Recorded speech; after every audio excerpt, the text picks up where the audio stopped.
नागरिक हूँ जहाँ छत्रपति शिवाजी महाराज और अशोक सम्राट जैसा राजा था। मैं उस देश की नागरिक हूँ जहाँ 50 मील पर रंग रूप और पहनावा बदल जाता था। मैं उस देश की नागरिक हूँ जहाँ डाल डाल पर सोने की चिड़िया को पाया जाता था। मैं उस देश की नागरिक हूँ जहाँ अपने भूगोल से पहले ब्रह्मांड का भूगोल समझ आया था।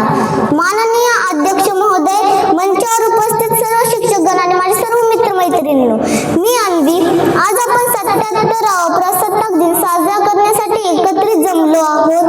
प्रजासत्ताक दिन साजरा करण्यासाठी मित्रांनो, भारताला 15 ऑगस्ट 1947 रोजी आपल्याला स्वातंत्र्य मिळाले, पण त्या स्वातंत्र्याला आकार मिळाला ते म्हणजे 26 जानेवारी 1950 रोजी। ह्या दिवशी आपल्याला संविधान लागू झाले, परंतु आज आपण हे विसरत चाललो आहोत की आपण जे स्वतंत्र भारतात जगतोय त्या भारतात आपले पूर्वज वर्षानुवर्ष गुलामगिरी विरुद्ध लढले, इंग्रज सरकारचे अत्याचार सहन केले, हसत हसत फासावर गेले, बलिदान दिले।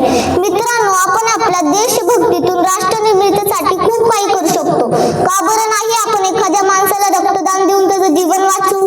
का बरं नाही आपण एखादं झाड लावून पर्यावरणाला समर्थन देऊ? का बरं नाही आपण कचरा इथे तिथे न फेकता देशाच्या स्वच्छतेत योगदान देऊ? आपल्यात ती ताकद आहे, आपल्यात ती शक्ती आहे की आपण एक दिवस नक्की आपल्या देशाला नंबर 1 देश म्हणून बोलू। मी